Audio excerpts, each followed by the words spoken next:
The first 3 weeks of the eruption here in Hawaii, crazy things would happen in the middle of the night. A new fissure would open up and it would threaten a new neighborhood. Thousands of people were evacuated from their homes. I started the Hawaii Tracker Facebook group to help people understand what's going on and get their questions answered. Hey, how's it going? We're live. This is Fissure 20. We had hundreds of people all throughout the neighborhoods sending in videos, articles, and images. We spend a lot of time making sure the accurate information gets out. This is live. There's still lava moving. They weren't just sharing a story, they were helping their neighbor. If a family was being evacuated, my group would just jump in and help out. So it was huge. They were watching out for each other. Hello everybody, thank you for coming. Thank you for the support from everybody. As we go through this, we're growing closer together as a community. When tragedies like this strike, you really realize how much you need each other.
Aloha everyone, I'm geologist Philip Ong, here with Mr. Dane DuPont of Hawaii Tracker, bringing you guys another volcano update. Kīlauea, Mauna Loa, Kamaʻehuakanaloa, we'll cover them all today. Today is Thursday, July 28th, 2022. It's kind of a milestone in several ways. It's about 10 months into this current eruption of Kilauea at the summit, which is offering some great changing views that we'll cover here. In the first part of our update, it's also about the anniversary of the ending of that penultimate phase of the 2018 eruption, right before the actual last lava came out in the beginning of August, or kind of around that milestone as well.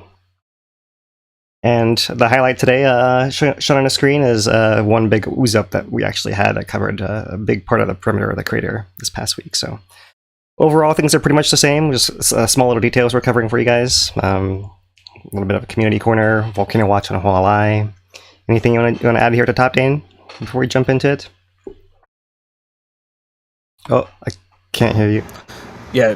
It is going to be a good volcano watch. I'm interested to see you go over that one, just because we don't really get to talk about Hualalai all that much. So, especially eruptions outside of the 1800 eruption, which was the last time Hualalai erupted. So going back to this eruption that they cover here is going to be pretty good. Yeah, for sure. Yeah, it's well written, so we'll pretty much just recap what they have, and try to answer any questions, facilitate discussion, that kind of thing. So all that being said, we'll jump into it here, starting off with Kīlauea. Kīlauea this past week, as I mentioned, had this big ooze-up flow, and so let me play it for you guys on the F1 thermal camera, courtesy of the USGS HVO. Oh, by the way, submit your questions in on a chat. Dana will be leading a discussion on a chat and taking questions for us to go along the way. But here is our F1 camera, thermal camera for the last week. And you see that persistent lava lake visible here on that middle right of the image with a circulation going on. And you see this big flash come up in the foreground here, right down here, which is that ooze-up flow. First one on the left, and then the second one happens over here on the right. It floods all the way up and around. A little bit visible over here on the outside as well. But so I just wanted to, since we have this, and I wanted to go through this one a little more frame by frame, right? So you just can see how this actually opens up. And these images are about every 15 or 30 minutes. So you can see from 8:45, let's call it, to 9:15 p.m. on the 22nd. You see that first little pulse open up and how much it can flood out there.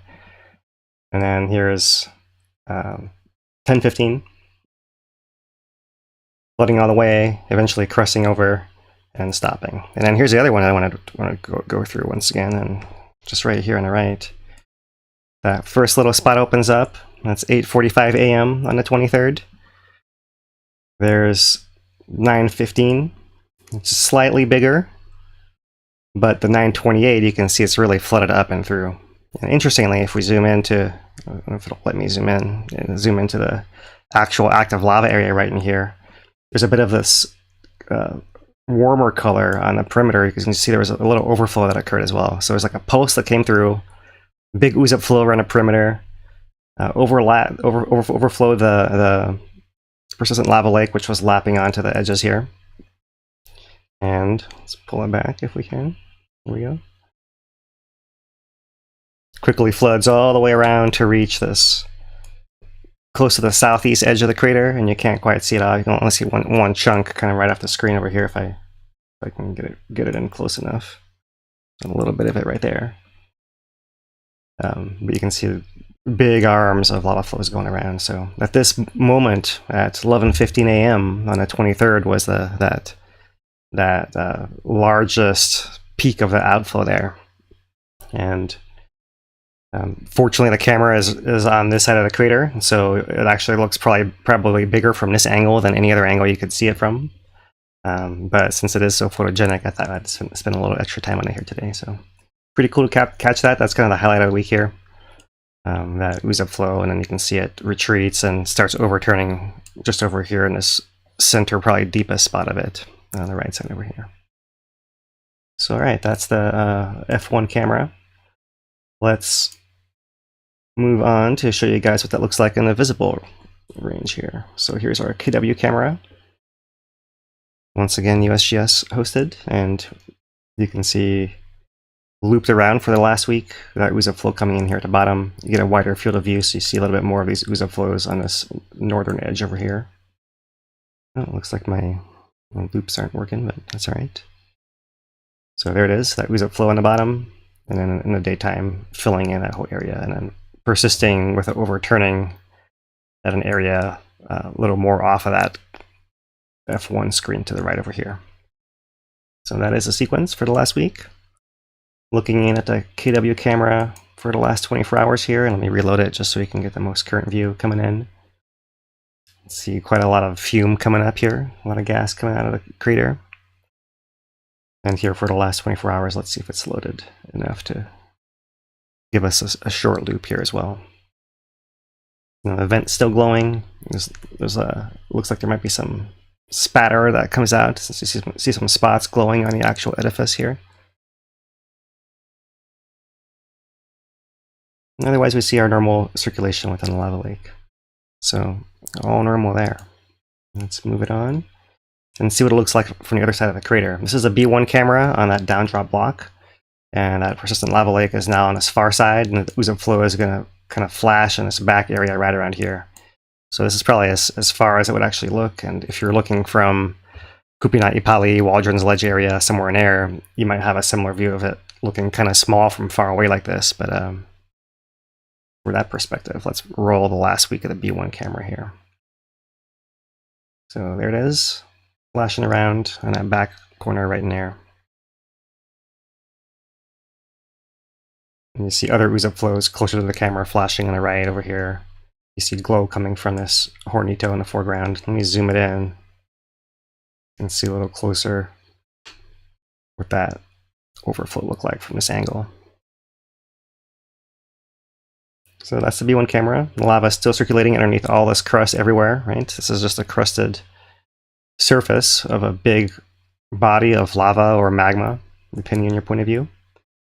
And it's moving underneath that crust and popping up out of the edges and oozing up elsewhere, right? And so you see that all this discoloration, this white color on a crust of the surface of the lake here is likely deposits of minerals coming out from the gases that are leaking through the cracks of this lid. It's over that big lava body. Okay, so that's the B1 camera, and we'll move on to the last camera we have the week-long loop for. That's the V1 camera that's zoomed way on a persistent lava lake. And this one's always cool. This is the area that the lava is most reliable in the last several months, so viewers can always catch a glimpse of this. Sometimes it's slightly higher and slightly lower, but the full range has been shown there in this last week, and it doesn't change a whole lot from a distance, to be honest. So let's look in a little more detail. We see fume coming out from the bottom right here. This is that entry point of that, call it a lava tube, that's feeding from that west vent area to the west vent pond and down through here. So the pond always circulating in this direction. Has a sink in the northeast, and it has a sink in the east right there. It also has a sink in the southeast, where it goes through now a covered archway that's submerged into that southeast pit there and sinks back in there as well. So it's looping pretty well here. Let me zoom it into some areas. First is, you can see that eastern sink is the easiest facing the camera here to see. And you might notice that the lava is even on this long time-lapse kind of view, it's spattering onto and sticking to this rock lump on the edge of the crater here, right? That's that kind of spatter rampart or spatter cone that's forming as the lava is spattering on that edge right there. And the lava is actually coming up and over it early on in the sequence, early in the week right there, right around in here, you can see. And then the lava level is slowly dropping down to where it's actually spattering up below. Right? So the full range isn't that much, but you see that distance right in there being that depth that it's rising and falling from this angle. So northeast sink here is still crusted over, a little closer in. So we almost have that second levee going on, right? We had that larger crater wall that the lava was circulating within, and once the lava dropped to a lower level, it started forming a smaller inner levee, which now goes through here. And that's something we can see in other areas as well. Let me pan it over to the right here. And let's go all the way to the right edge near the entry point. And here you can see that upper rim right in there, and then the lower bench the lava is actually ponding against now. And as the lava level drops, you see that second one, lower one, a little better exposed in here. So interesting to see that. And then one final spot to look at on this V1 camera is this southeast sink, the area where the lava is going underneath this now submerged archway. But as it goes through that, kind of a drain, it's also releasing its gas, which is coming up along that edge of the pit and causing this spattering area over here. So you see that kind of spatter feature grow on the lip right in here. Right? The lava kind of splashes up and over and builds that feature. I don't know if I can zoom in any more than that. But cool to see that thing up here. And right here to the left, there's another spot you see glowing on this little isthmus here, right between this still liquid topped pond. And then when the lava level is dropped enough, we have sometimes seen that opening that goes across from one pond to the other. But right now you don't really see that, just the sinks, but you also see this interesting glowing spot that comes up over here to the left. And so cool little details, and if you come at night, you might see little pinprick glows from any number of locations, and it could be any one of these little areas, cracks that can glow brightly for a long distance. All right, so that's the V1, and we'll kind of use that to transition to our viewing summary here. But first, we'll check on our S1 camera. The S1 camera is still alive and transmitting once again to the public website, so that's awesome. And here's a view from that south. And because it hasn't been up for that long, we don't have a full week-long view, but I just wanted to mention that it is back up here, and you can see the last 24 hours loop here at least, which doesn't catch that big Ooze-up flow, but it does catch some other Ooze-up flows occurring here on this northern edge and the persistent lake here in the center left of the image. All right, so let me, with that, switch my title here, and we'll move over to lava viewing from here, because as we have some dedicated viewers who also in this case happen to be streamers, mahalo to Two Pineapples for once again sharing their content with us. Here's a video taken July 24th, early morning, right? So they're looking at this active persistent lava lake in the foreground here. And behind it, you see that overturning ponded area that was that big Ooze-up flow, kind of the later traces of it, but still a lot of lava. You can see it's overturning and all that. And meanwhile, lava is circulating across the main surface here, spattering, and this is that eastern sink that you see. The northeast sink would be here, and that little isthmus connecting the two. The southeast pond is over here. Actually, this might actually be that southeast sink, and then right over here is that eastern sink. And I've sped it up, obviously, so you can get more in a shorter time here. So mahalo once again to you guys. Two Pineapples over on YouTube. They're doing long streams, and so these guys were watching for when the pressure wave was coming back and peaking, and we're able to get out there and see some extra cool stuff, right? But even on a regular day, this is what you normally see, is that lava going into that sink area around that persistent lava lake that's reliable. So pretty good viewing still. Lava level is still coming up higher, which means better viewing long term. So yeah, looking good for viewing in the park.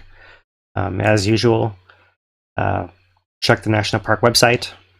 The National Park is got the website all spiffed up here. So you can see in any given day what the given closures are, what the requirements are, that kind of thing. I'm going to close that for now. See the current conditions with a link to the webcam that we check out regularly here.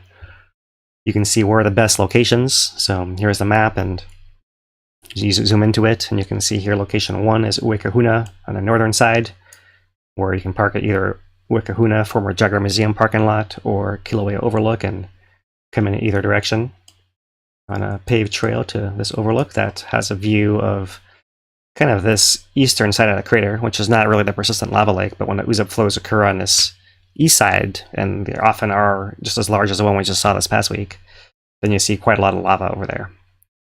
And to illustrate that, the park has shown here, for each viewpoint, for example, Uekahuna, what it looks like at nighttime and at daytime. And so let's see if it'll let me zoom in and pan. Here's the nighttime view during a big Ooze-up flow, and the daytime view. Look like down there. So Uekahuna. Next is the popular viewpoint at Kanakakoi in the south, where parking is often a Devastation Trail parking lot, but sometimes at Pu'upua'i cone as well, with a little extra half-mile addition to the 1 mile one-way walk to the overlook, right? From there, this is the one that's the most busy. And finally, the last one being Kupinaipali. This one seems to be the less busy, despite being possibly the shortest walk and as good a view of it as any, right? So I highly recommended that one as well, parking at the visitor center and then walking over past the volcano house along that crater rim trail towards Kilauea, but not really getting all the way there and getting views from multiple areas along that trail. Kind of go and get nice views through the trees if that's what you're looking for as well. So pretty cool. And the higher up it comes up, the better it'll be to see it from different areas all around the summit. Right? It's like a giant amphitheater for lava viewing. So viewing is looking good and looking promising for the future as well too. Okay, we need to switch, however, to talk about hazards, but maybe I can, yeah, we'll just go into the hazards here. So we'll switch it over to the National Park air quality site. And let me reload it here so it gives us the up-to-date wind condition and plume direction. Maybe. Nope, not giving me a wind reading, but in any case, we have green currently at all the sites here in the national park. So that is good. However, if we go back to the advisory history for the day here, we can see that earlier in the day we were peaking at unhealthy for sensitive groups, right? We'd gone past the moderate and we're borderline unhealthy for everyone, right? And so let's look in a little more detail. You can click on this advisory history by site. And doing that, well, let's do that. And there it is. We can see that Namakani Paio campground, SO2, peaked this morning. We can see that particulate matter also peaked at that same time at the campground. Everywhere else has been in the green. We look at Devastation Trailhead. We actually had a peak of SO2 right around 5:15 in the morning. And Jagger Museum thereafter, maybe closer to 6, having particulate matter for about a half an hour there. Right, so you see the depending on the wind direction swirling around in the early morning, it's blowing towards the campground and museum or towards the Devastation Trailhead, and just something to watch out for that is occurring from time to time still up there. So usually the winds are favorable, sometimes they're not. Here's our current VOG forecast, courtesy of the VOG mapping project from weather.hawaii.edu. And this thing has been acting up on this browser all day, but let's see if I can get a little bit of a loop here going for our VOG distribution coming from Kilauea, and you can see it was affecting the similar areas of the southwest, but also swirling a little bit more and affecting areas more so here to the north as well, and even into the saddle a little bit, right? Maybe not bothersome limits in the saddle, but detectable, perhaps. So still an issue, and if we go to purple air is showing higher numbers as well, especially in the South Kona side. So it seems like the emissions being slightly higher, still within a normal range. We'll come to that, but combined with that wind pattern is giving us a little more VOG than we've had in the last few weeks. So the last few weeks were nice, and we're back to our normal. It seems like now. All right, so that is the VOG, and with that, we'll transition to looking at our monitoring signals. And I see some questions coming in about earthquakes, but we'll talk about those in a little while when we talk about earthquake sections. Let's look at the GPS here shortly as well. Okay, so but we're going to start off with a map, just because we reported this value last week, and the map finally came out July 22nd. And let me zoom it in so everyone can see. And our lava volume of 26 billion gallons is actually 98.3 billion cubic meters right there. So a little more precision available than was given in the report, the text report. So that allows us to refine our graph slightly, but still that upward trend unchanging at 98.3 here at the right end. You can see climbing at a typical rate after a slight slowdown here. A typical slowdown and typical again. And so here is that slightly revised rate, 3.4 cubic meters per second for that last interval. And that puts us at the whole eruption average of right around 3.9 or so. So it's been fairly steady. You see these variations, that's pretty normal to see that, but you can see that there are times when you have higher output and lower output. We had a little bit of a dip here recently, but we're back up to close to normal or average at least. So we'll just recap this since we always get asked this question. When is it going to get to a certain point? Well, at that current rate, I'm using 3.1 instead of 3.4 here, but pretty close. We're still hitting that down drop block that's coming up, that next little ledge up, within 3 months-ish, we'll say, right? You know, October, November, somewhere in that time range, assuming no big changes. And after that, the crater really flares out quite a bit, so it takes quite a while longer to try to reach how long up to the height of where it was in 2018 would take until 2026, so an additional 3.5 years, right? And to get to the actual caldera floor, that next ledge up, past, you're actually looking at close to 2027, and for it to actually overfill the whole caldera and spill out to the southwest, which is not towards any people, that usually comes up too, but that would be 2028. So it's still a long process.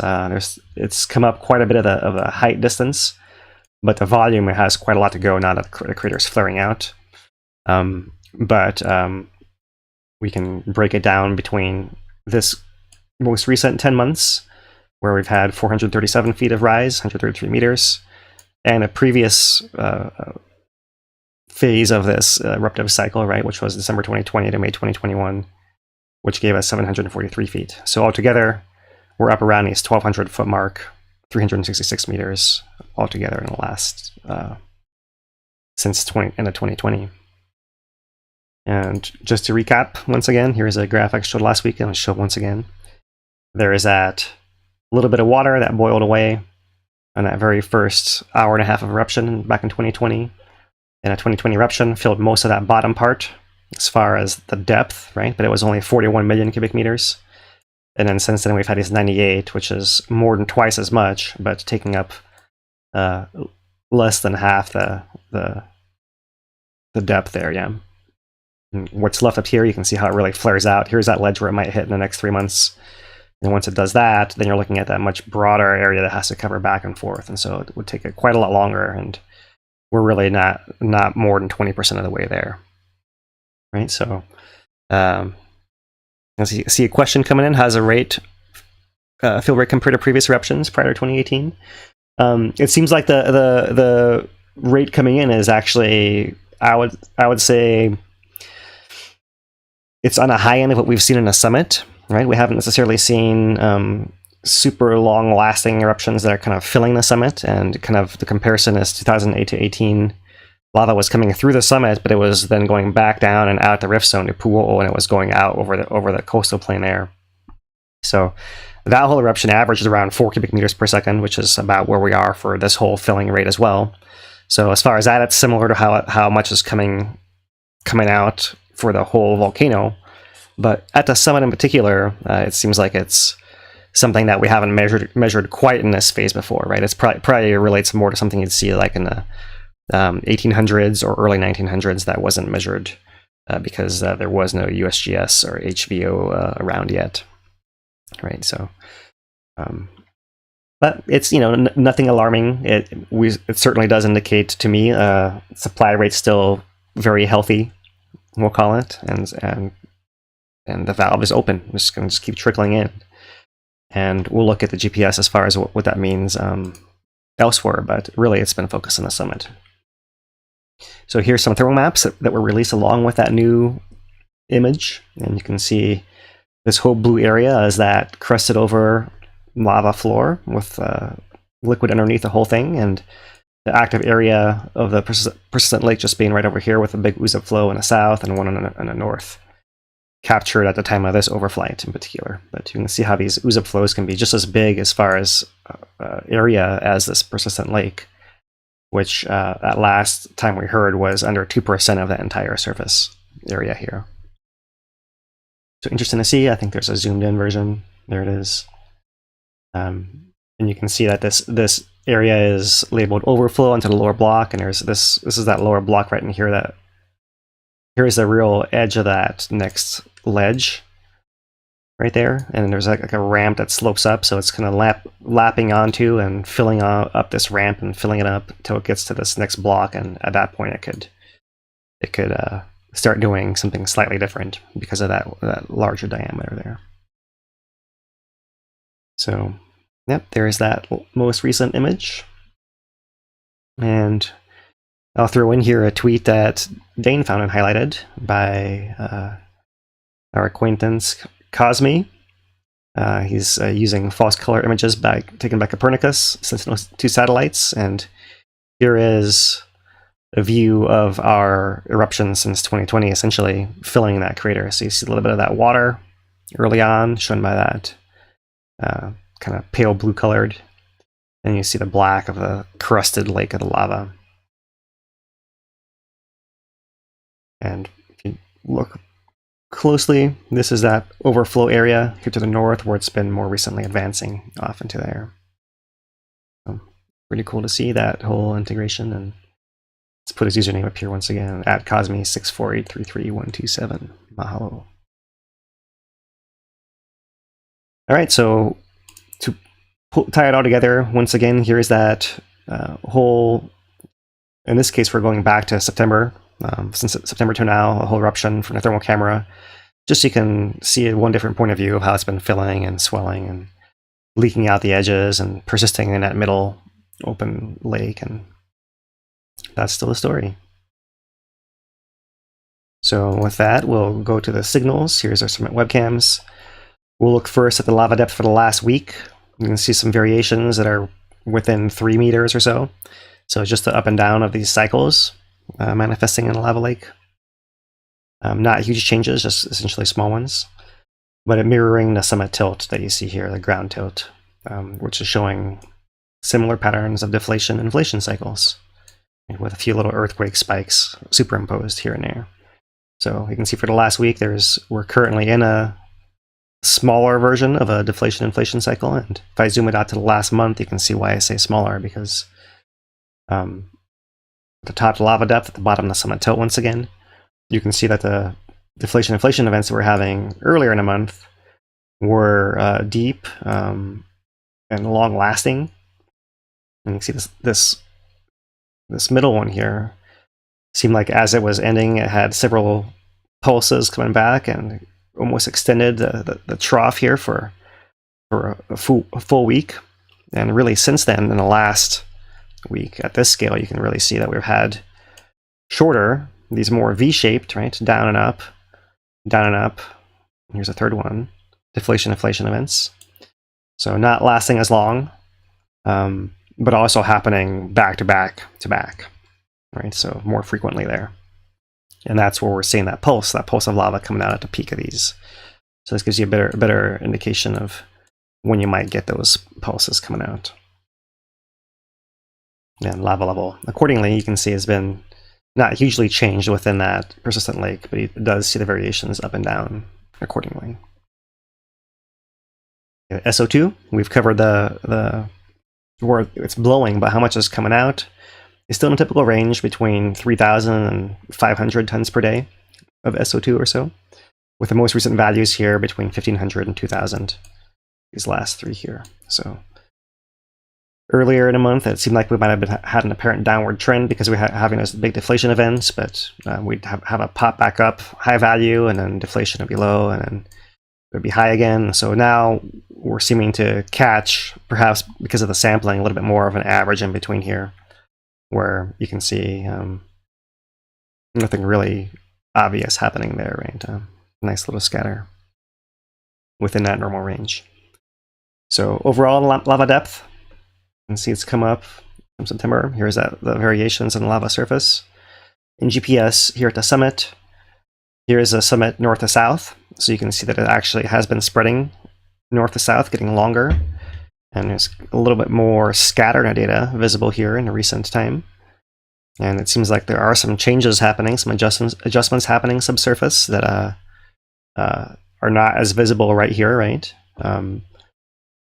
But there are other ways, right? So, but before I get to that, here is at the Middle East Rift Zone, distance north to south as well, showing contraction, showing how it's getting shorter, going down, and similar. You see some variation in the data there, but still holding that downward trend. So, if there are adjustments occurring, they're not occurring to the Middle East Rift Zone, but that doesn't mean that at some point the magma won't go into the Upper East Rift Zone connector, or the Upper Southwest Rift Zone. That kind of thing is common for this volcano, and probably just a matter of time.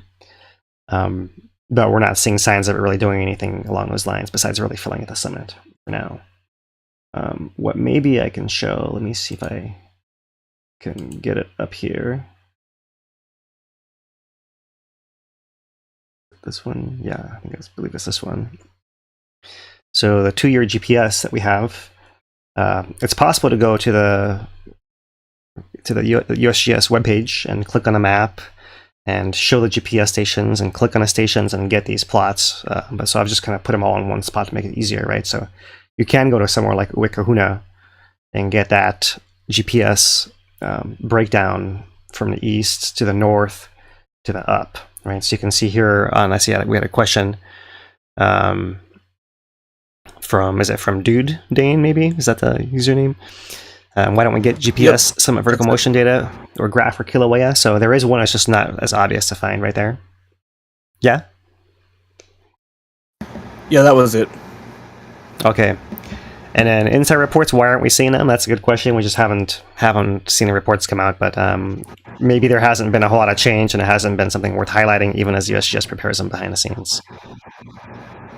Right. These things do get, just to go on that question a little bit more, those INSARs are prepared behind the scenes, like the USGS doesn't, but they're pretty difficult to actually make. There's a whole bunch of fine-tuning and just refinement in general that's got to be done to normalize these things, especially for public release.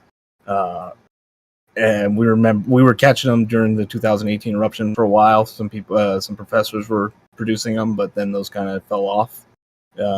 You get them every once in a while, but really, I think it might be time. Last time we got a good INSAR was when we asked USGS for one on Mauna Loa, and they're like, "Okay, here," So maybe it's about time to answer some INSARs again. Yeah, we can put out a request, or anyone can really ask USGS, right? Or what is it? Yeah, I don't know it enough, so I won't say it. Yeah. Check out USGS or USGS Volcanoes, all one word, on Twitter, and they also have a corresponding Facebook, and they get pretty active on those as well. Yeah, I believe that's askhvo at usgs.gov. Remember correctly. Right. So yeah, but we'll pass that along as well. So in any case, here's Wikahuna, for example. You can see, the up came up before the last 2 eruptions here, and it really isn't doing anything like that. It is coming up, but it's much more slowly, right? But you do see some interesting little wiggles occurring in recent time here, like on the east and the north, right? So it's wiggling more to the west and to the north, while not really rising any different, right? And if you look around the summit elsewhere, you see similar signals. Like there's something it's wiggling more in the west than the east, but Byron's Ledge got a slight show there. Southeast of the crater rim, you can see that the crater rim had been going slightly up, and maybe, if anything, is in a wiggle room here, but might be looking more down. So yeah, we'll just have to wait and see what signal really emerges from that. Clearly there's adjustments occurring since things aren't really going up, like they're not going up at the summit. You can look here at Kananeyohamo down in the Middle East Rift Zone. It's going down, right? There's some also wiggles north and east. We can look at Mauna Ulu, also going down with some little extra wiggles. Kamoamoa, we're not really wiggling too much, but definitely going down. Pu'o'o, maybe, but going down for sure. Everything is going down. Jonica is kind of not seeing any difference whatsoever. Jacuzzi, not seeing much difference either. So on the south flank, maybe a little bit of extra movement in some areas, but there's really nothing dramatic happening as far as something going up we can see anywhere, right? So that's that little bit extra in the monitoring data that just threw it in here last second, just so you guys could answer that question and give more details, since we have someone interested for sure today. All right, so one other thing about these, I'm just going to throw in about these GPS plots, is just to note how the scale on them, because the scale on each one of them is different a lot of the times. They're not always, but most of the time. And some of those scales are much more refined and precise. So even though it looks like you're getting a lot of action, maybe that's the scale you're working with is so small that you're really not getting that much. So those scales are important to pay attention to. right? As well as the normal variability of the data, right? So like, for example, here is like that Helena station, right? That has, if you look at this scale, it's in meters. So 0.01 is a centimeter or 2 centimeters, it's a decent scale, but you see the range of noise of it is quite a lot, right? And so maybe there's a trend that goes slightly up here, but it's, it takes a long time to establish that when you have that much noise in it. So right, really you're looking for deviation from what's normal. And these 2-year plots give you a long time to compare it against, including the last 2 eruptive starts, right? So pretty cool. Yeah, so thanks for prompting us with that today, dude. And let's switch over to the earthquakes. All right, so let's see, earthquakes are over here. All right. So this is the last year of earthquakes on Kilauea. Really, that Kilauea summit area and the Pāhala zone kind of combine on that map in this count. But over the last year, you can see that we're down here and really nothing alarming going on, right? We've had other events that were noteworthy that we've covered, and there's just nothing going on right now. Looking at the last month a little more closely, you can see the counts and earthquakes per day, hovering around 40 maybe, between 20 and 50. That's the blue bars here, so really not a whole lot of change right there. If you look at the red line, that's the energy release through individual earthquakes, and you see there's a big jump. There was a bigger earthquake that occurred that was caught in the Pāhala zone over here on the 27th. Or 26th, I should say, 26th. And so here is the last week of earthquakes distributed on a map. I'm going to zoom in a little bit. There's that under Kilauea summit. You see a little bit more activity than we've seen recently, but it's still kind of normal background. You see the regular south flank normal over here. And you see some deeper earthquakes coming in offshore right through there. Right? And then the Pāhala zone over here to the side. So we have this down here in cross section. There is that Pāhala deep zone, that big gap, right? No magma is going towards the surface there or anything. It's just kind of building and catching at that point and causing stress. And we know that there's been work done out there to try to image this. So we'll still await those results. But some adjustments on the surface there, and then kind of that near surface volcanic systems all up in here for the most part. Apart from those deeper ones that are these offshore ones that might have to do with either the adjustment of the island or some deep feeders into the volcano. Right. Now we have time and depth, and you can see that this deep set of blues is the Pāhala zone, and was having its regular earthquake kind of pattern, and maybe slow down a little bit before it had that big one with a bunch of aftershocks, and now it seems to be back to some kind of normal. Right, so that's the deep zone and cross section for the last week. Here's the last month. It really just shows a similar pattern, so there really is no need to go through that a whole lot. But first, let's cover what actually happened this past week, which was Tuesday, July 26, 6:23 p.m. Information statement for a 5:46 p.m. magnitude 4.3 earthquakes 6 miles east-northeast of Pāhala at a depth of 21 miles, 34 kilometers below sea level. So that's all that normal at that depth. 4.3 is on the larger side of what we've seen there, but we have been seeing bigger ones, 3s and 4s in the last year. So that's all still part of the question of what's going on under Pāhala, which we can talk about here in a little bit. But the statement here says the earthquake had no apparent impact on either Mauna Loa or Kilauea volcanoes. The earthquake is part of the seismic swarm under Pāhala, which has been going on since 2019 and observed as far back as the 1960s. So all the rest is a lot of details and links there given. So it mentions Mauna Loa and Kilauea, but actually 42 minutes after that, there's another earthquake that occurs beneath Kamaʻehuakanaloa, Lo'ihi Seamount here. 6:28 p.m., magnitude 4.6 earthquake that occurs.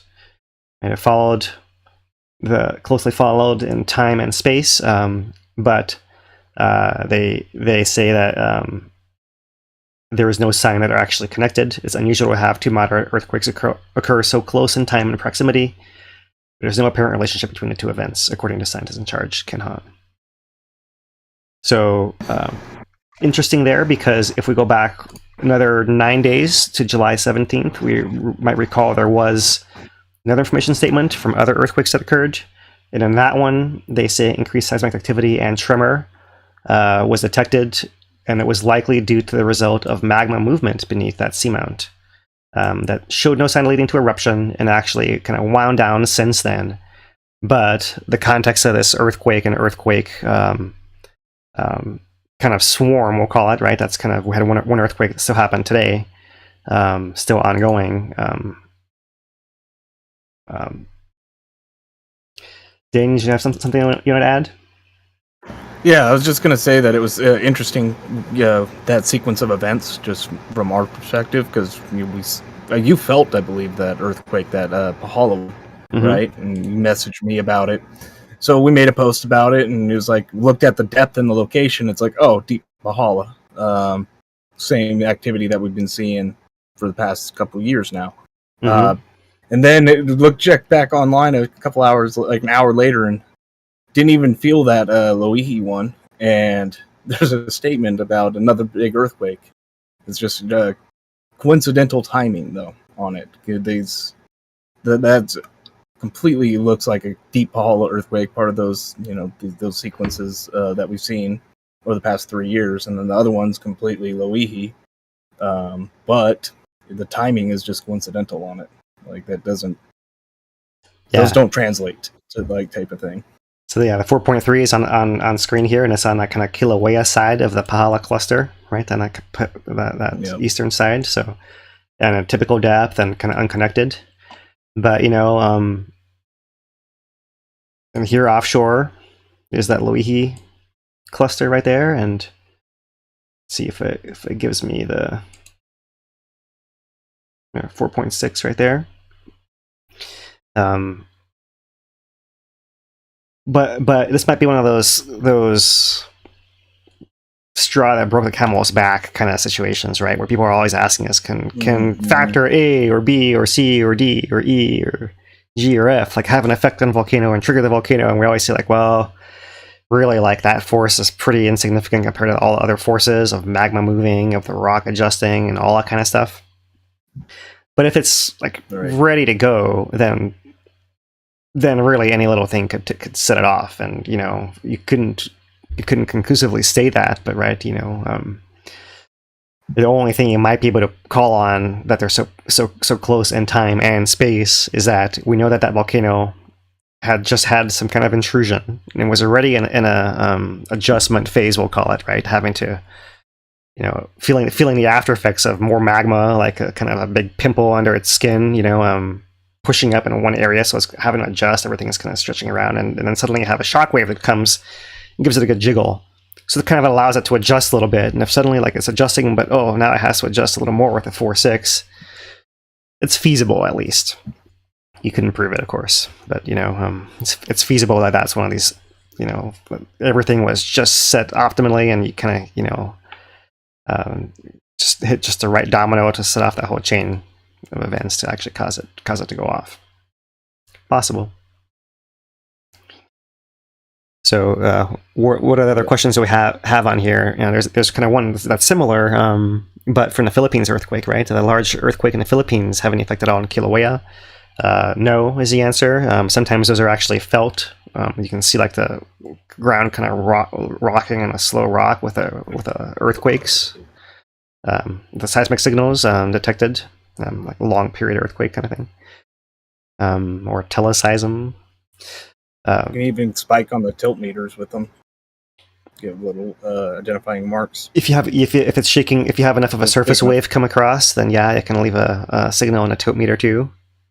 Yeah, and kind of like I'm just saying with this other one, if everything is set up just right, maybe that could be the straw that breaks the camel's back. But really, everything has to be set up just has to be have all but had the earthquake already, and it just took a little extra to push it over the edge. So we are talking Pāhala, there is one more question. Mhm. Richard asks, could Pāhala hotspot be a magma chamber of a volcano that has been buried by Mauna Loa or Kilauea? It seems unlikely. There's kind of a few things that are that help me think that way, I suppose. One is just the progression of volcanism, right? It's kind of, we know that to the northwest, volcanoes are getting older. So really, to the southeast, we expect younger volcanoes, right? And it's true that Mauna Loa is big, and possibly there could be another vent that pops up or something like that, right? But there's no evidence that this happened in the past.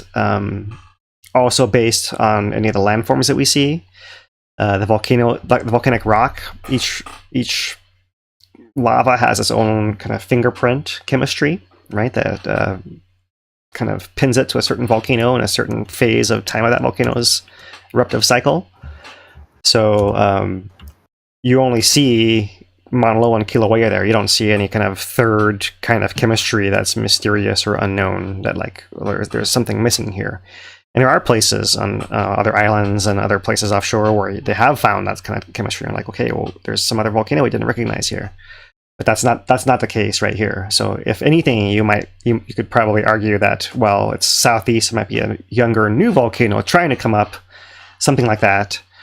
Of course, the younger volcano is actually off over here. The spacing is more like that, right? That's kind of usually how it works out. So we more think of it as that central hotspot area where the mantle plume is coming up from deep, and it must feed all the volcanoes separately, right? So it comes up from deep, and one feeder comes towards Kilauea, and one feeder goes towards Mauna Loa, and one feeder goes towards Loihi from there. So it's kind of the junction point, right? Like the place where the flow splits. And so, yeah, like a big rock in the middle of your stream. And so, if the flow is really coming, then it's going to hit that rock and split and go its separate ways, but that's going to be splashing and pushing on that rock kind of thing, right? That's kind of, one way to think of it. So that stream of magma is coming up, it's splitting Kilauea, Mauna Loa, and it's just kind of pushing the ground there and causing it to quake more. And it could possibly be putting some little fingers on a smaller scale into some of that cracked rock that's around, but it doesn't seem to be really coming towards the surface. That's why I showed that cross section, and we really don't see that. Doesn't seem like it's trying to be new vent anytime soon, unless it's really pushing earthquakes. It gets shallower and shallower and shallower and shallower. So that's what we don't see and would pay attention for. All right. Anything else on that, Dane? All the questions we got. Yeah, that clears up basically all the questions that we have right now. Okay. I do want to shout out some super chats real quick that came through. Judy Menzel put down $20, says, hello, Philip Dane. Appreciate the support. Benjamin says, I'm not sure exactly what that is, a $10 super chat. Thanks for your continued reporting. Appreciate that support there. And then Chris put in a $20 as well, saying thank you for your dedication to keeping us informed. Really appreciate the support, everybody. Skagit Ed, not sure if I'm pronouncing that right. There's a $20 super chat as well. Says, gotta join the party. Appreciate the hard work going in there on Hawaii Pod and the teaming with Two Pineapples. Appreciate that. And finally, we have the dude coming in with a $2.99 super chat with a gif of what I assume is like a Fortnite character or something. I have no idea, really. Just kidding. Thanks for the support, dude. Appreciate it. Mahalo, dude. All right. Do you want to do our other shout out while you're at it right now? Yeah, might as well. Yeah, so we'll take care of our longtime supporter, Kaleo's Bar and Grill. They have two locations, one in Pāhala, one in Orchidland. Orchidland is kind of the new hotness, but they have two different menus, so you can get two different experiences at both of them. The Thursday nights is where it's popping out in Orchidland, the Kaikamarzo and the guys down from Kailauea, the bands that used to play on the Wednesday night markets. That's where they play now. So you can always get like some good food and some great music and all in one, but you got to make reservations for that because that thing just fills up. That place is always packed on the Thursdays, but great food every day of the week that they're you can get in there, and we appreciate their longtime support. Keeping us going. All right, I think that does it for all the shout outs for right now. We will do one more round of questions, so if you have anything more, something that we missed, go ahead and drop it in chat, and we'll try and get it in line. All right, thanks, Dane. So yeah, we'll go back to the earthquakes, right? We're focused on those most relevant ones here recently, but there is more to talk about there.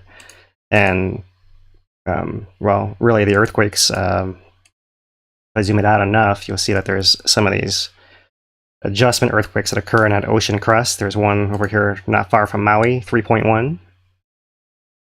That's at 12 kilometers down. There's one over here far offshore to the west of us, 2.0, 13 kilometers down. These are sometimes we call these settling earthquakes, right? It's just all the adjustment of that moving ocean crust and all that, the weight of the islands changing, and all that stuff that goes on to kind of generalize it all.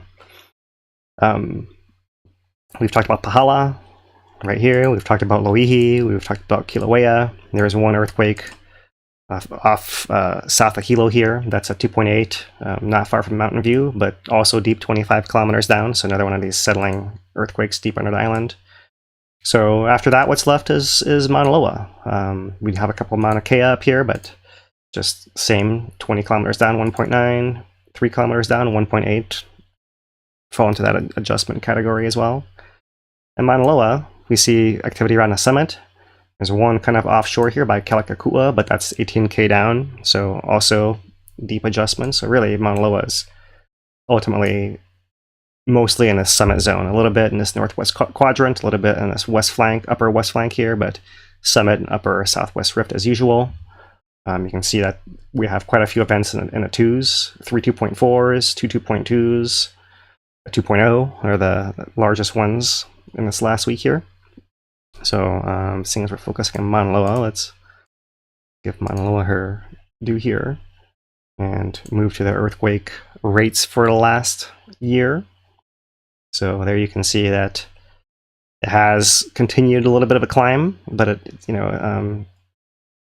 reaching, we'll call it here, about 115-ish earthquakes per week, right? And this far right side right over here. This not quite, so we're like in a partial week right here today, so this one doesn't count. It's really, this one's a full week of data. And it's kind of continuing that trend from earlier after having a 1 week off kind of interval right there. And, nothing really alarming, but it is starting to get back to, I'll call it normal, really, because it's been fairly quiet for a while. Right? We've seen it have peaks of 160 per week back in February. Nothing happened, really, nothing really changed much at all. It's been in this kind of 100, 120 range quite a bit last year. So in comparison, it's been relatively quiet, and it's kind of going back to normal, we'll call it, right? We do know that there's still signals of magma coming in. Here's the cross-section distance. So you still see spreading north to south, slightly increasing there. But really at a slow rate and a non-alarming rate. So it's nothing really going on over there, to be honest. So that's really with Mauna Loa. That's kind of quietly going at it and filling and adjusting and not really needing to do anything beyond that. Right, so we'll keep an eye on Mauna Loa as usual, right? Because Mauna Loa covers a lot of the island, and we're really our thing is really being prepared. That's the reason we do a lot of our education, so that we can be able to spread the knowledge if something were to actually affect the people, whether it's people in our local community here, or I know we have some online warriors there. If you come and join an online army that responds, that's something we saw quite a lot with Hawaii Tracker in 2018. So however it works out in the long term, that's really what we're doing, it is to build those networks and connections and learn about this. And it's all really cool. We get to see all the oohs and ahs now, and long term, we want to just make sure that we use all this practice towards better response in the future, right? Better preparedness. Okay, so that wrapping up Mauna Loa, we will switch to the community corner. But first, I just want to make sure that I mahalo and shout out to USGS, because, of course, all this information is coming from USGS, all these information statements, most of these maps, the webcams are put up that we get the images from to make the time lapses, earthquakes, all this. So we're just kind of repackaging things here to allow a different way for people to keep track of the volcano, because it is a lot to keep track of, all the reports, all the pictures, all the everything, all the meters and all of that. So mahalo to the USGS. All right, so now we'll go to our community corner, and let's see, where are we? Bottom of the page, looks like. All right, so first thing is ongoing is still this airborne electromagnetic and magnetotelluric survey. So the helicopter flying with a big ring underneath it. The schedule has been changing, so we'll just give you a weekly schedule update of what it looks like today, right? And so the meeting was July 7th. We'll probably re-release that here in the next week, because it seems like the flights are coming down towards Puna. Survey began on July 21st with the first 4 flight lines. On the 22nd and 23rd, they were able to do 2 more flight lines. Right, this is all weather dependent and assuming no technical issues. July 27th, yesterday, 3 more flight lines, 7, 8, and 10. And the schedule today was for a Kailua-Pāhala flight in the morning and flight 11 and 12 in the afternoon, right? So the summit area. So we're talking about by today, they probably have planned to do all of this. And I did hear some helicopter activity in the area. I couldn't actually see the ring out my window. I was looking, I didn't actually see it, but the weather was good. So I would presume that they are on pace with this update right now. However, the schedule is still very tentative and based on ideal flying conditions every day with no delays. Most flights between 8 a.m. and 6 p.m. And so you can imagine that in the next week or two, they'll probably be coming down this way, right down the rift zone this way. And you see flight 18 marked on here, but actually the flights go all the way to Kapoho, right, over the coming weeks. Dane, you got something you want to add here? I was just gonna say, yeah, they did fly today. I was seeing some social media posts about it. So they cool. were up there flying. Yeah, that'd be cool to see that. Yeah, today in particular, they were flying over the main crater, right? So like, I'm sure there'll be videos released of that we'll get to probably check out next week or maybe the week after, whenever they can actually release it. So yeah, that's probably the most visually dramatic place to fly the thing, right? So pretty cool. All right, so yeah, we'll just keep up to date on that, and we'll probably re-release that community meeting video, at least on Facebook. It's on YouTube for everyone to see, and maybe Dane can drop the link again if anyone needs it on there. So that's part 1. Next thing on our community corner agenda is Experience Volcano Festival is still coming up this weekend, this Saturday and Sunday, July 30th and 31st. We've discussed all these different events that are occurring, but you can check that out at Experience Volcano and look at 2 days of events going on. Here's a full grid schedule of what's happening up there. And yeah, go check it out, right? Food, music, cultural events, art, tours. Come support the volcano community, right? Which is also a place that's tied closer to the volcano and doesn't get as much attention as, and rightfully so, as like, for example, Leilani, right? That was partly overrun in 2018, or Kapoho, or all those areas. Volcano was also affected, but no one lost their house, just had it shift or crack, or had to live without good sleep because of the earthquakes for those 3 months, right? Without having to worry about the lava actually coming, but still an intense experience. And that kind of galvanized volcano community, and here they are continuing the Experience Volcano Festival many years later. So good to see. So that's Experience Volcano. We'll move on to the park. The park, we covered the park meeting last week, the EA on the disaster recovery plans. So the period is still open until the end of this month, another 3 days, until the 31st. So you can still go on a website that's linked there and or search for this EA input, right? So if you want to do input, you can still use an online form. You can like leave a voicemail message if you have to. There's other ways documented on its website here. So that's for another 3 days. And then coming up in just 2 weeks, Saturday, August 13th from 1 to 3 p.m., Ocean View Community Center will be the first public meeting about public access for the Pohui Kahuku Beach parcel. Right, so that's coming up as well. So that is the community corner. this week. I did mention that we are marking several milestones, right? 10 months of this current summit eruption, but also coming to the anniversary of the end of the 2018 eruption, as far as most of us were concerned, right? There was another month of lava resurfacing in September and kind of puffing a little bit, mysterious glow and all that stuff. But it really was over August 3rd and 4th, right? So that's coming up next week. And without going into too much detail, because I know it's still something that can be traumatizing, we're just going to look at this in the new ways that people are sharing with us. So this is from Twitter. Once again, Copernicus, Sentinel Hub, Calm Heartbeat of Kilauea Volcano by @AR_ETSCH. And you can see kind of a rocking motion here, and this is 2018, right? The summit caldera collapse.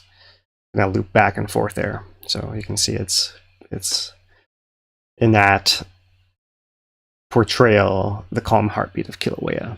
And see that massive movement of land rocking back and forth. So we are thinking of all the people affected from that, but not to dwell on that too long. We'll just keep it moving there. And we will end today with USGS Weekly Volcano Watch, which this week is Hualalai's Wahapele eruption, cone building, explosive phreatic activity, and lava flows. So I think they did an excellent job.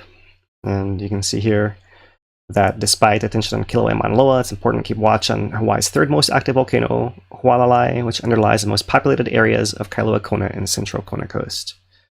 So this is written by the USGS. This week's article written by research geologist Natalia Deligne. I'm not sure if I'm saying that correctly, but I hope I am. And if not, I'll correct it as I can. And here, zooming into Hualālai, is this volcano on this west side of Hawaii Island. I'm going to zoom it in there, right? There's all of our volcanoes. Here's the lower East Rift Zone area in blue down in here, and all the gray areas are eruptions since 1800, which include these from Hualalai, this 1801 flow, 1800-1801 flows over here. But the flow we're focusing on today is this one, this Wahapele eruption right over here, that actually is similar in size to what you saw in 2018, but occurred before habitation there in that area. So here, zooming in Hualalai, there is those 1800-1801 flows over here. Here's early eruptions from the 1700s marked as well. And Wahapele down over here, the vent and the flow that went all the way into the ocean and offshore into the ocean, further 1.25 miles, 2 kilometers. So that's the landscape of what we're talking about. The article is written about, and so there's a lot of good information in this volcano watch. And maybe I can, if I'm going to show text, I'm going to try to make it bigger so someone can try to read it if they want to. So here we go. Hualālai erupts much less often than its neighbors. The last activity is the earthquake swarm in 1929, which can correspond to an intrusion. And before that, 1800 and 1801. And those flows are the ones that underlie almost the entire Kona International Airport. So therefore, any future eruptions could pose a threat to that airport or to the town, surrounding communities, anything like that.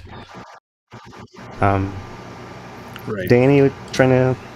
Yeah, I was gonna say, like, there's an example, or the way I always explain this a little bit is Mauna Loa you can think of kind of as a roulette wheel, where only the double green is the really bad stuff that happens, where it erupts in a net residential neighborhood. And Mauna Loa is so big that you could easily have eruptions that doesn't disturb infrastructure other than just the bog and stuff like that. It's possible, very possible. Whereas Hualalai is more like a coin flip, where if you get it wrong, it's very, very bad. If it goes north, the lava flow, it's not going to be that big of a deal comparatively if it were to fall to the south side and go into Kailua-Kona town, or even it going into one of those earthquake storms would probably create huge impacts on the economy just out of the fear of what might come. Hualalai's potential for devastation is higher than the other ones, in my opinion. It's just, it doesn't flip that coin that often, right? That coin might not flip in your lifetime. But if it does, it's going to be a very important flip. Kind of a different way to explain it. Yeah, it's like we talk about, when we talk about that kind of risk management, right? We talk about the exposure, right? And we talk about the actual frequency of events, right? So it's not very frequent, but it's very exposed, right? If it were to happen. So yeah, especially that southern area that has more habitation, that's really could be of concern. You know, thankfully it doesn't happen very often. If it does, there are challenges. I can maybe jump down here to the bottom of this, just slightly in different order, but where is the, here we go. Compared to Kilauea and Mauna Loa, Hualālai poses a different challenge for monitoring changes in activity. Hualalai's magma chamber sits 20 to 30 kilometers, or 12 to 19 miles beneath the surface, about 10 times deeper than magma chambers of Kīlauea or Mauna Loa. Magma chambers this deep rarely cause surface deformation, so there may not be much warning prior to an earthquake swarm triggered by magma moving to the surface. Right? Evidence from 1800-1801 suggests magma can move from depth to the surface in less than a day. This is a worst-case scenario. It's going to be prepared in case of any hazardous event, including eruptions, hurricanes, floods, or fires. We currently do not see any indication of volcanic unrest at Hualalai, but encourage residents to subscribe to the volcano notification service to stay informed. So if there were some kind of earthquake swarm, if you were sent up to the service, then you'd know, you'd be catching the actual USGS alerts first, right? Before, let's say, civil defense gets them and reissues them or anything like that. So that's the challenges that make Hualalai a little bit different, right, as far as what could happen in the future. But turning to this actual Wahapele eruption, it occurred between 600 and 800 years ago, 1400 AD to 1200 AD. Not sure how long it lasted, but based on some similar eruptions, it was probably a few weeks to a few months, right? It's interesting because this timeline it might overlap on some arrival of early Hawaiians, possibly, right? So interesting, you know, I haven't really looked into that much, or I'm not sure what other information is out there. If you know something, please let us know, but interesting to consider those connections, maybe barely, right? But in any case, it probably lasted a few weeks to a few months, probably not more than a few years. There was a vent at Wahapele crater, the south flank, 5,000 feet elevation. It began with building a spatter cone that was 765 yards across, which is slightly smaller than Mauna Ulu. It had a shallow slope and just short flows, both onto Hoihoi. However, then the eruption turned violent, and so you imagine that you probably have some kind of groundwater effect coming into play here. Part of the cone collapsed, similar to how part of Pu'o collapsed in 2018. However, unlike what happened at Pu'o, at Wahapele, this collapse led to an explosive phreatic eruption. That's like a steam-driven eruption, right? You have that groundwater interacting with that heat underground and then flashing to become steam, and that expands it in volume, and that causes a pressure that can essentially be an explosion. So there you go. Magma mixes with and heats groundwater to steam, causing an explosion, or more often, a series of explosions. It's unclear how long this phase of the eruption lasted. It could have been a few days or longer. Similar eruption at Kilauea in 1924 lasted 18 days. And so you see that kind of debris around, and here's what they say about that. What we do know is that rock fragments ejected during this phase covered at least 4 square miles, or 2,500 acres, 10 square kilometers, equivalent to the area of Kilauea summit caldera, Kailua-Pele. Some of the rock chunks were 1/2 meter, about 1.5 feet across. Finer grain material was also produced, and in places these deposits reach a thickness of 3 yards or 3 meters. So really deep drifts of ash, right? After that explosive phase, there was a smaller cone formed within the cone of the first phase. That new cone was 400 meters, 1/4 mile across, and fed a large flow heading west that got to the ocean 10 miles away. At the widest point, the flow was 3 miles, just under 3 miles across, with submersible dives in the 80s suggesting it went another 1.25 miles into the ocean. So that's a big flow. On land, the vent area and flows from the Wahapele eruption cover slightly more than Kilauea's 2018 Lower East Rift Zone eruption. It's about 3/4 the area of the 1801 eruption, so that one was even bigger. And is the third largest known for Hualālai, with a caveat that all the older flows are partially covered. So really, you can only get the top 3, and you can't really go further back in time than that, honestly, because you can't tell how big the flows are underneath the more recent ones.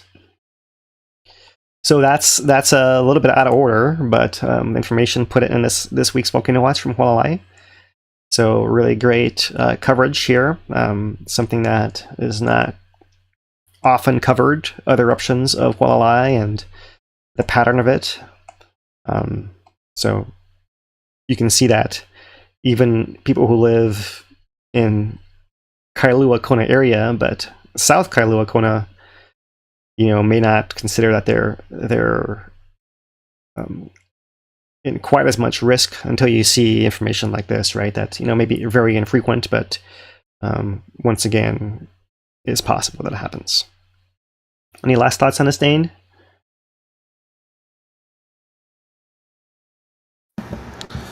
No, I really like to see them continuing to put out the information on Hualālai. I know it's so much harder to do because once you get back past, like, say, 1840, you're dealing in a different type of, you're using more of the oral traditions and things like that because the data just doesn't exist. So it's a lot harder to go into the Hualālai stuff, but I'd really like to see HVO continue to push it because we might not need it in our lifetimes, but if we do, oh man, we're going to need the people in Kona to have an idea about what they're about to expect, what they can expect from that thing. Because otherwise it could make 2018 look very organized and completely controlled, type of thing. Just that's the potential that Hualālai has. Come on now. Hopefully we'll do a little better. We'll see.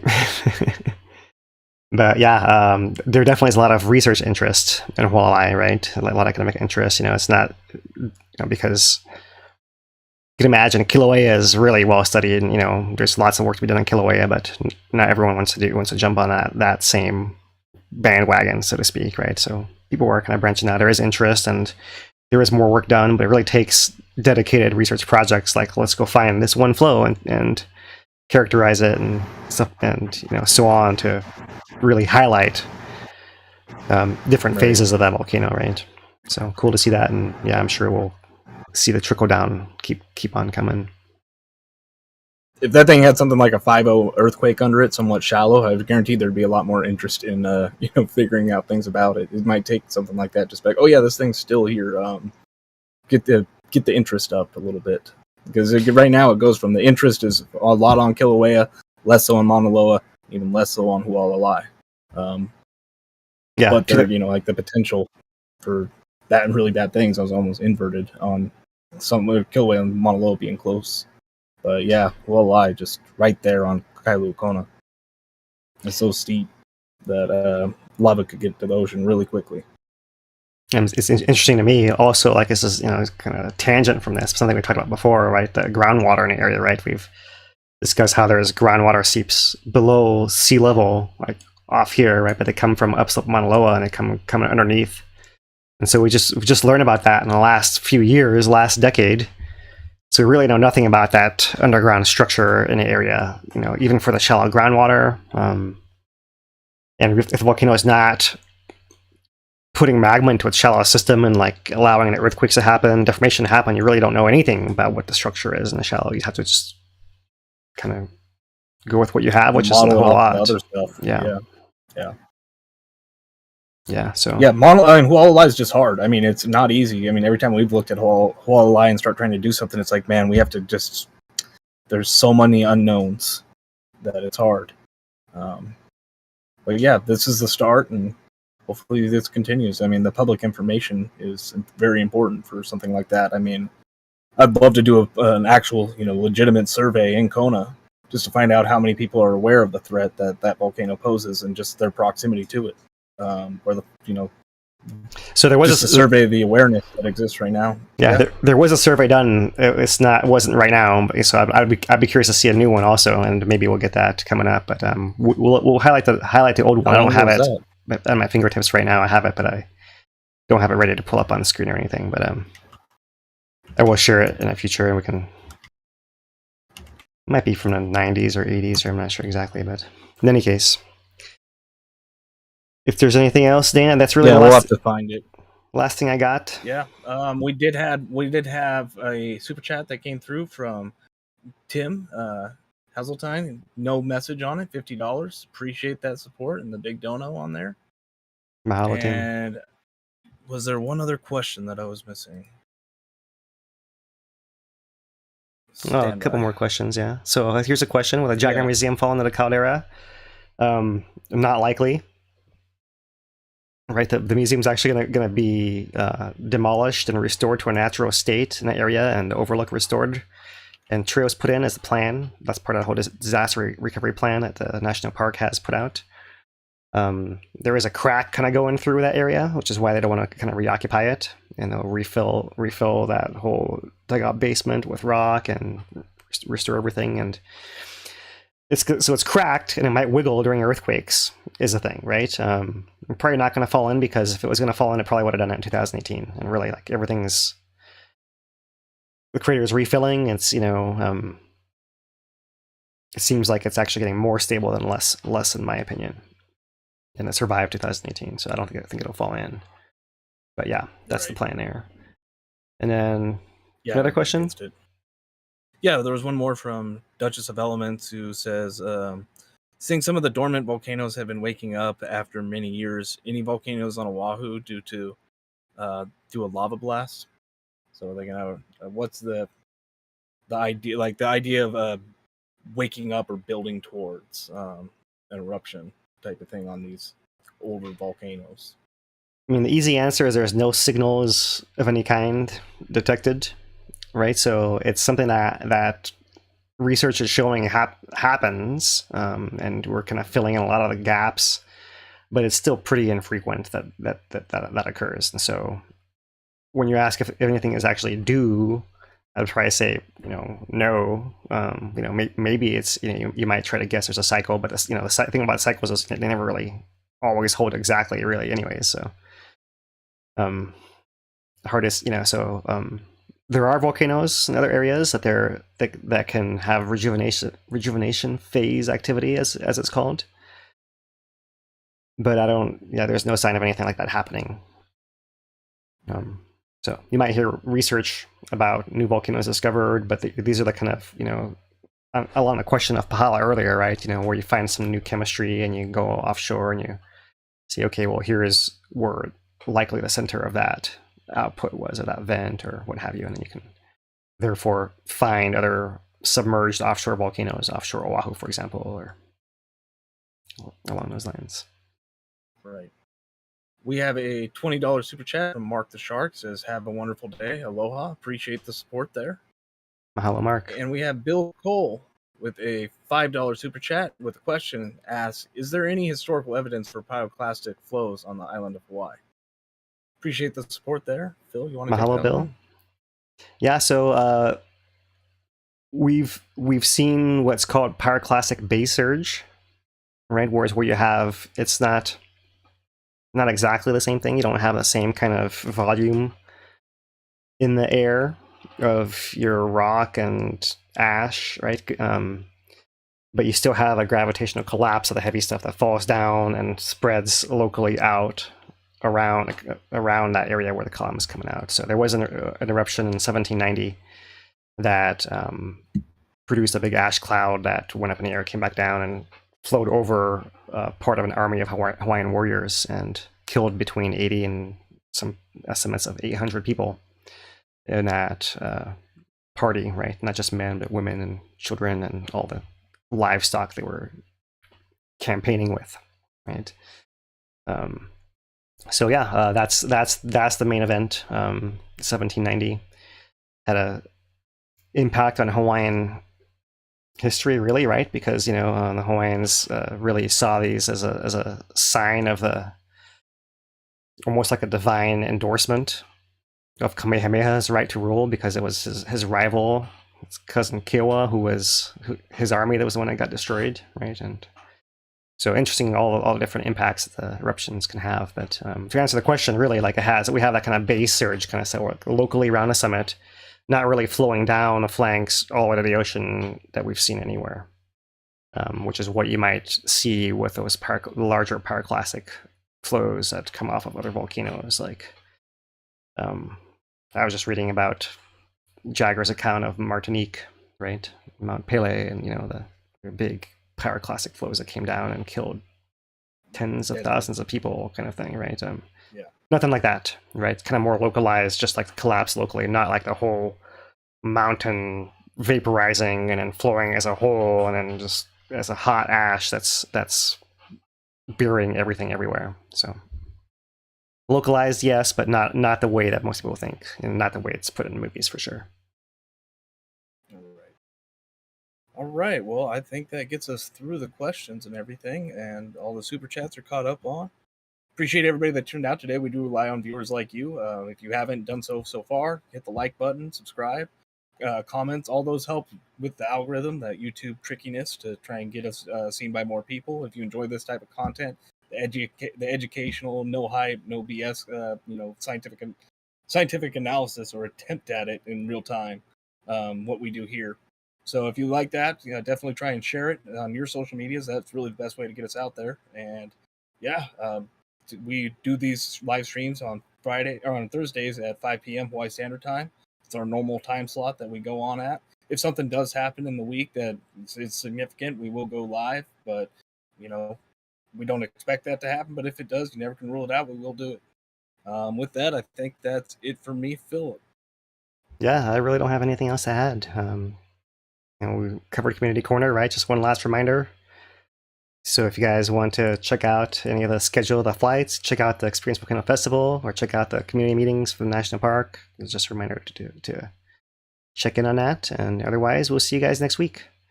Mahalo, everyone, for your support. And until next week, from HawaiiTracker.com, he's Dane DuPont. I'm Philip Ong. Aloha, everyone.